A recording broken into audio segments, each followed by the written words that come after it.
वफाकी हुकूमत का बाहमी इत्तफाक के बगैर नई नहरें न बनाने का फैसला। CCI सेक्रेटेरिएट ने इजलास के फैसलों से मुतालिक नोटिफिकेशन जारी कर दिया। नोटिफिकेशन के मुताबिक सूबों के दरमियान बाहमी इत्तफाक राय तक वफाकी हुकूमत नहरों के मामले पर आगे नहीं बढ़ेगी। वज़ीर आज़म का ज़ेर सदारत मुश्तरका मफादात कौंसिल के इजलास में फैसला।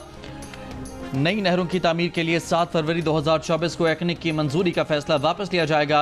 इरसा के 17 जनवरी 2024 के इजलास में जारी पानी की दस्तयाबी का सर्टिफिकेट वापस। प्लानिंग डिवीजन इरसा कौमी यकजहती के मफाद में तमाम स्टेक होल्डर्स से मुशावरत यकीनी बनाए। इरसा तमाम फरीकैन के बाहमी इत्तफाक से तमाम खदशात को दूर करे।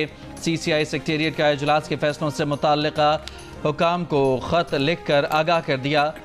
मुश्तरका मफादात कौंसिल की पहलगाम हमले के बाद भारतीय एकतरफा गैर कानूनी गैर जिम्मेदाराना इक़दामात की भरपूर मजम्मत।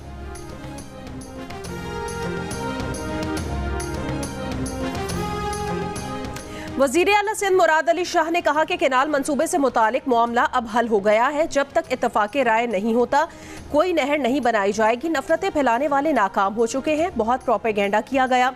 सदर मुमलिकत आसिफ अली जरदारी को भी बदनाम करने की कोशिश की गई। मुश्तरका मफादात कौंसिल के इजलास के बाद गुफ्तगू में वज़ीर आला खैबर पख्तूनख्वा अल यमीन गंडापुर ने कहा, मसाइल को मुफाहमत से हल करने का फैसला किया गया है। नहरों की तामीर के मसले पर टेक्निकल कमेटी बनाकर आगे के लाहे अमल का बताया जाएगा।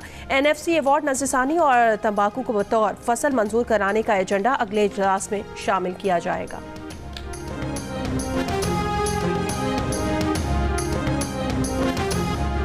दरियाए सिंध पर नहरों की तामीर का फैसला वापस लिए जाने की खबर मिलते ही मंसूबे के खिलाफ खैरपुर बबरलो बाईपास पर धरने के शुरा का जश्न। 12 रोज से धरने पर मौजूद वकला और दीगर मुजाहिरीन का रक्स और आतिशबाजी। सुबह 5 के करीब all Sindh lawyers action committee का बबरलो बाईपास के सिवा दीगर तमाम धरने ख़त्म करने का ऐलान। 30 अप्रैल से तमाम कोर्ट्स में हड़ताल ख़त्म करने का भी ऐलान। वकील रहनुमा सरफराज मेतलो ने कहा कि कारपोरेट फार्मिंग पर 24 घंटे में सिंध हुकूमत से सक्खर में हमारी कमेटी मुलाकात करेगी। वकला पर मुकदमात खत्म करने और गाड़ियां लौटाने समेत दीगर मुतालबात बरकरार। सिंध के मुख्तलिफ मकामात पर धरनों के बायस 40,000 से ज्यादा गाड़ियां फंसी हैं।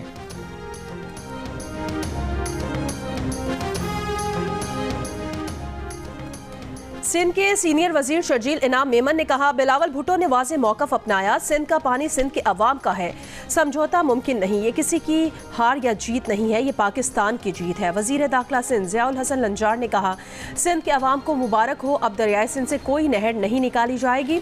मेयर कराची मुर्तज़ा वहाब ने कहा, बिलावल भुट्टो जरदारी और वजीर आला सिंध ने सियासी दानिशमंदी से केस लड़ा। फैसले से मुल्क और जमहूरियत मजबूत हुई हैं। फरियाल तालपुर ने कहा, सिंध के अवाम ने नई तारीख रकम की है।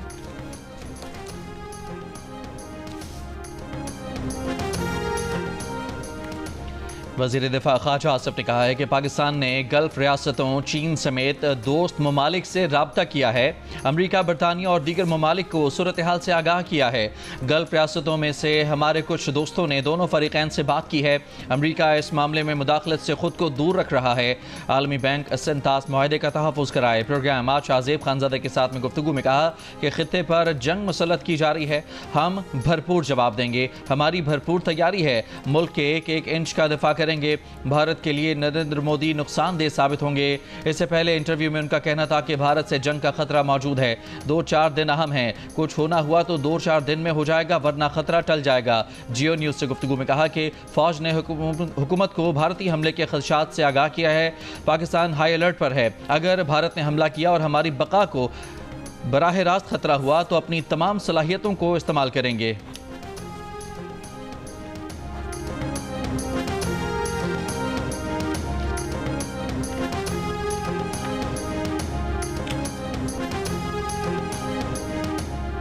पाकिस्तान के पास ठोस शवाहिद है कि जाफर एक्सप्रेस हमला इलाकाई हरीफों की बैरूनी मुआवनत से किया गया था।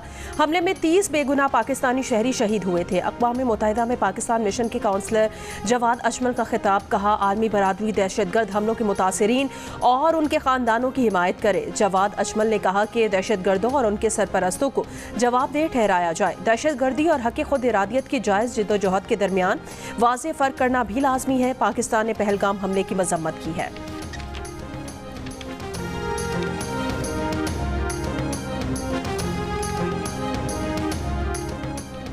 पाक भारत कशीदगी पर तुर्क सदर रजब तैयब एर्दोगान ने कहा है कि वो पाकिस्तान भारत के दरमियान कशीदगी में जल्द अज जल्द कमी चाहते हैं। तुर्क वजारत खारजा और दीगर इदारे सूरत हाल पर नजर रखे हुए हैं। बोले, वजीर आजम और मेरे भाई शहबाज शरीफ का तुर्की का दौरा हसास वक्त में हुआ। तुर्की ने पाकिस्तानी अवाम के लिए अपनी भरपूर हिमायत का इआदा किया।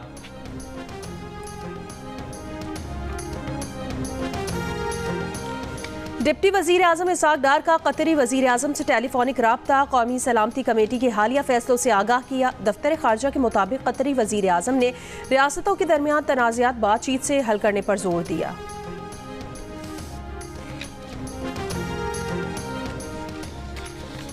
कनाडा के इंतखाबात के इब्तदाई नताइज में हुक्मरान लिबरल्स को हरीफ कंजर्वेटिव्स पर बरतरी हासिल। लिबरल पार्टी 158, कंजर्वेटिव पार्टी 143 नशस्तों पर आगे।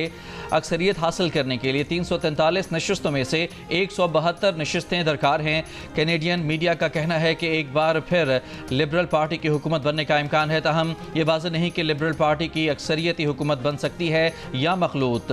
इलेक्शन में 50 से ज़ायद पाकिस्तानी नजाद उम्मीदवारों ने मुख्तलिफ सियासी जमातों के प्लेटफॉर्म से हिस्सा लिया। सिक्योरिटी फोर्सेस का पाक अफगान सरहद के करीब स्वीपिंग ऑपरेशन। भारतीय आकाओं की ईमा पर पाकिस्तान में कार्रवाइयां करने वाले 17 खवारिज मारे गए। असलहा, गोला बारूद और धमाकाखेज मवाद बरामद। ISPR के मुताबिक सिक्योरिटी फोर्सेस ने गुज़श्ता रोज होने वाले ऑपरेशन के फॉलोअप में ये ऑपरेशन किया। शिमाली वजीरिस्तान में 3 दिन की कार्रवाइयों के दौरान 71 दहशतगर्दों को हलाक किया जा चुका है। Chairman Pakistan people's party Bilawal Bhutto Zardari का कहना है कि 7 गुना बड़ा जौहरी ताकत का हामिल मुल्क पाकिस्तान की लाइफलाइन बंद करने की धमकी दे रहा है। पाकिस्तान सच सामने लाने के लिए किसी भी गैर जानिबदाराना तहकीकात में शामिल होने की पेशकश कर चुका है। भारत के ज़ेर कब्जा कश्मीर, जो दुनिया की सबसे बड़ी फौजी छावनी है, वहाँ पाकिस्तान की रसाई नहीं है। मगरबी मीडिया को इंटरव्यूज़ में उन्होंने कहा कि भारत का यकतरफा तौर पर सेंताज मुआहदा मुअत्तल करना गैर कानूनी और गैर मुनसिफाना है। भारत के इल्ज़ामात पुराने और फरसुदा हैं। भारत की पॉलिसी पाकिस्तान के साथ बातचीत से इनकार पर मबनी है। अगर भारत वाकई किसी हल का ख्वाह है तो इसे अपनी पॉलिसी बदलना होगी।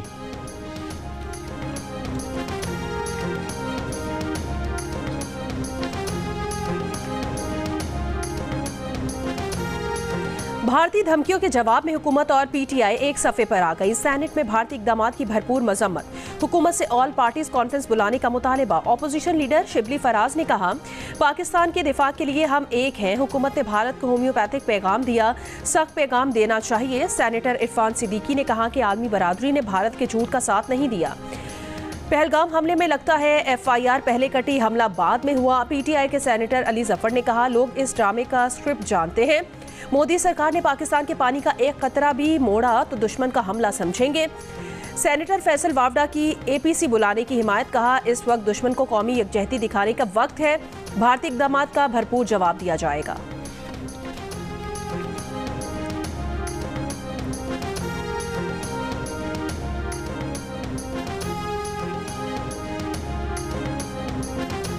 अमेरिका की साबिक नायब वज़ीर ख़ारजा रॉबिन राफेल ने कहा है कि पहलगाम हमले पर पाकिस्तान की गैर जानिबदाराना तहकीकात की पेशकश मुस्बत पेशरफ्त है। वाक़े के सिर्फ 5 मिनट के बाद किसी पर इल्ज़ाम लगाना इंतहाई नामुनासिब है। जियो न्यूज़ के प्रोग्राम कैपिटल टॉक में गुफ्तगू करते हुए रॉबिन राफेल ने कहा कि मौजूदा सूरत हाल में आलमी बरादरी को एक्शन लेने की ज़रूरत है। पाकिस्तान और भारत के अवाम अपनी क़यादतों को समझाएं कि बस बहुत हो गया है।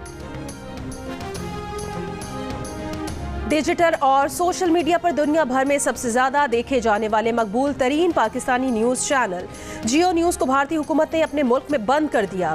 साथ ही भारतीय हुकूमत ने जियो ग्रुप के 2 मजीद चैनल्स हसना मना है और जियो सुपर को भी डिजिटल और सोशल मीडिया पर बंद कर दिया है। उनके साथ पाकिस्तान के 16 चैनल्स भारतीय हुकूमत ने बंद कर दिए। मुबस्सिरीन का कहना है कि भारतीय हुकूमत ने कदम इन चैनल्स पर भरपूर और मुतवाज़न मौक़िफ़ पेश किए जाने की वजह से उठाया है।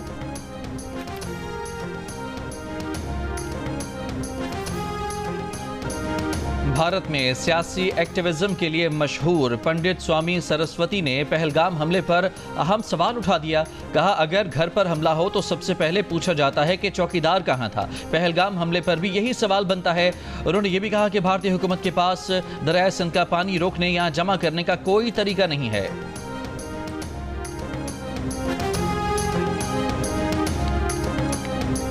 भारत ने वाज़ेह किया है कि पाकिस्तान के लिए तवील मुद्दती वीज़ा और ऑफिशियल या सिफारती वीज़ा की मियाद बरकरार रहेगी, जबकि दीगर कैटेगरी के वीज़ास की मुद्दत आज खत्म हो जाएगी। पहलगाम वाक़े के बाद कश्मीरियों के घर इसराइल की तर्ज पर गिराए जाने का सिलसिला भारत को बंद करना पड़ गया।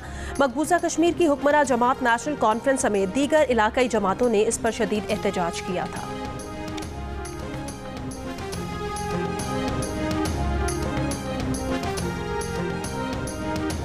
भारत की चालें और पाकिस्तान का दो टोक जवाब, हर इल्जाम हर इक़दाम का हिसाब, हर लम्हा बदलती सूरत हाल पर सिचुएशन रूम दिन रात मुतहर्रिक, हर सच हर खबर हर रद्द-ए-अमल सिर्फ जियो न्यूज़ पर। नोशकी में ट्रक अड्डे के करीब तेल से भरे ट्रक में आग लगने के बाद जोरदार धमाका, ट्रक ड्राइवर जाँ बहक, 70 अफराद जख्मी, 37 जख्मी कोयटा मुंतकिल कर दिए गए। ज्यादातर जख्मी 40 से 70% तक झुलसे हुए हैं। वजीर आला बलोचिस्तान मीर सरफराज बुगटी का सिविल अस्पताल कोयटा का दौरा, जख्मियों की अयादत की, कहा तमाम जख्मियों का इलाज हुकूमत कराएगी। जो जख्मी कराची जाना चाहते हैं उन्हें हेलीकॉप्टर देने को तैयार है। C-130 तैयारे का बंदोबस्त भी कर सकते हैं। जख्मियों के लिए जो सहूलत दरकार है हम देने के लिए तैयार हैं।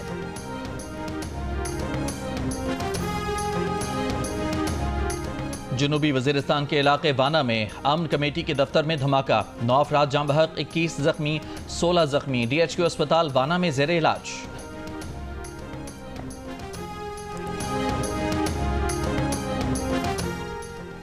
स्पेन और पुर्तगाल में बिजली के बड़े ब्रेकडाउन के बाद बहाली का सिलसिला जारी। पुर्तगाल में 89 में से 85 पावर सब स्टेशन बहाल। स्पेन के वजीर आजम ने कहा कि स्पेन के ग्रिड ऑपरेटर्स ने मुल्क में 50% बिजली बहाल कर दी है। मुश्तरका नेटवर्क में खराबी से पुर्तगाल और स्पेन में बिजली का ब्रेकडाउन हुआ है। खराबी का तयन अभी तक नहीं हो सका। फ्रांस के जनूबी इलाकों में भी बिजली मुअत्तल हुई। स्पेन और पुर्तगाल में बिजली बंदिश से परवाजें मुतासिर, मेट्रो ट्रेन का ऑपरेशन मुअत्तल रहा।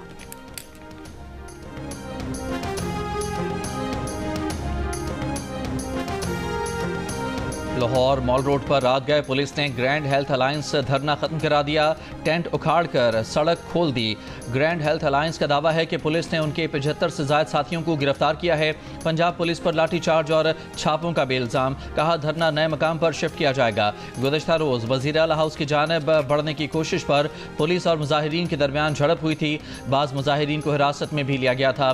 बुनियादी मराकिज़ सेहत की निजकारी के खिलाफ ग्रैंड हेल्थ अलायंस का धरना 24 रोज से जारी था।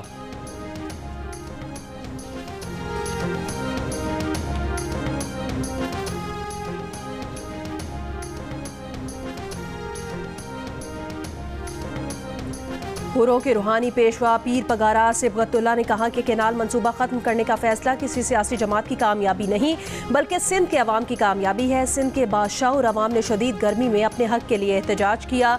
सरहदों पर जंग के खतरात मंडला रहे हैं। पूरी कौम को मुत्तहिद होकर पाक फौज के शाना बशाना खड़े होने की जरूरत है।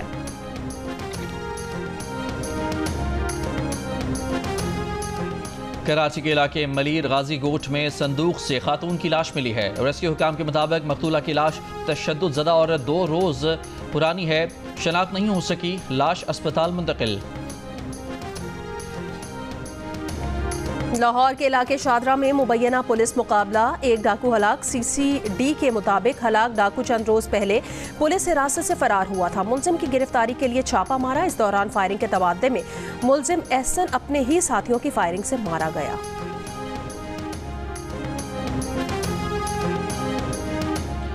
EOBI ने कम अज़ कम पेंशन 10,000 से बढ़ाकर 11,500 कर दी। वफाकी वजीर ओवरसीज़ पाकिस्तानी सालिक हुसैन को इजलास में बताया गया कि 10,000 से ज़ायद पेंशन में 15% इजाफा इतलाक 1 जनवरी 2025 से होगा। पेंशन में इजाफे का बाकायदा ऐलान 1 मई को यौम मजदूर पर किए जाने का इम्कान है। 10 से कम मुलाजमीन वाले इदारों को EOBI कानून में शामिल करने की तजवीज़ है। ज़रई, घरेलू, मालियाती और कानूनी इदारे भी कवरेज में लाने का फैसला। चौधरी सालिक हुसैन ने कहा कि समाजी तहफ़्फ़ुज़ स्कीमों का दायरा मज़ीद वसी किया जाए। हज ऑपरेशन का आगाज, इस्लामाबाद से पहली परवाज 442 आज़मीन हज को लेकर मदीना रवाना। तर्जुमान के मुताबिक कोयटा से पहली हज परवाज सुबह 10 बजे 170 हुज्जाज को लेकर रवाना होगी। कराची से पहली हज परवाज आज मदीना के लिए रात 9:30 बजे रवाना होगी। गवर्नर सिंध कामरान खान टिसोरी तकरीब के मेहमान खुसूसी होंगे। लाहौर से पहली हज परवाज रात 10 बजे 323 मुसाफिरों को लेकर मदीना जाएगी। सखर में 2 ग्रुपों में फायरिंग से 4 अफराद जाँ बहक हो गए, 2 जख्मी। पुलिस का कहना है कि कुरैशी गोठ में पुरानी दुश्मनी पर 2 ग्रुपों में फायरिंग हुई।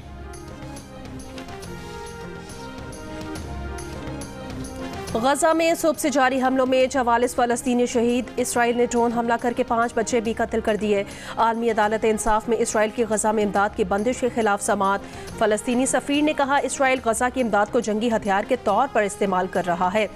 सरबराह हिजबुल्लाह नईम कासिम का लेबनानी हुकूमत से अमरीका के जरिए इसराइल को लगाम दिलवाने का मुतालबा।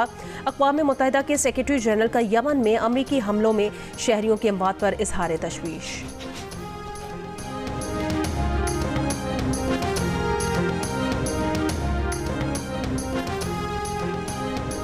ईरान के शहर बंदर अब्बास की शहीद रजाई पोर्ट पर धमाके में अमवात की तादाद 65 हो गई। ईरानी हुकाम ने धमाके की वजह गफलत करार दे दी। ईरानी वज़ीर दाखिला सिकंदर मोमिनी का कहना है कि धमाका एहतियाती तदाबीर पर अमल न करने और गफलत की वजह से हुआ।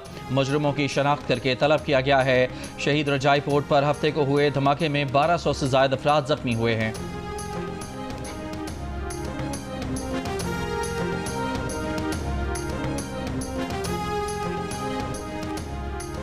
बुहेरा अहमर में अमरीकी बहरी बेड़े हैरी ट्रूमैन पर हादसा। F-18 लड़ाका तैयारे समंदर में गिर गया।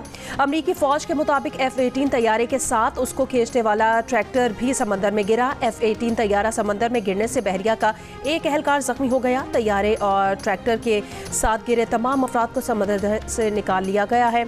अमरीकी बहरी बेड़ा यमन पर अमरीकी हमलों में हिस्सा ले रहा है।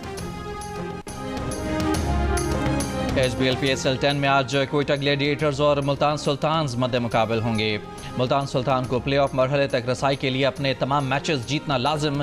पॉइंट्स टेबल पर मुल्तान का आखिरी नंबर, लेकिन रन्स बनाने में इसके कप्तान मोहम्मद रिजवान 302 रन्स बनाकर सबसे ऊपर हैं। बॉलर्स में कराची किंग्स के हसन अली का 13 विकेटों के साथ पहला नंबर। पॉइंट्स टेबल पर इस्लामाबाद यूनाइटेड 5 मैचेस में 10 पॉइंट्स के साथ टॉप पर है। लाहौर कलंदर्स, कोयटा ग्लैडिएटर्स और कराची किंग्स के 6-6 पॉइंट्स हैं। पेशावर ज़ल्मी ने 4 और मुल्तान ने सिर्फ 2 पॉइंट्स हासिल किए हैं।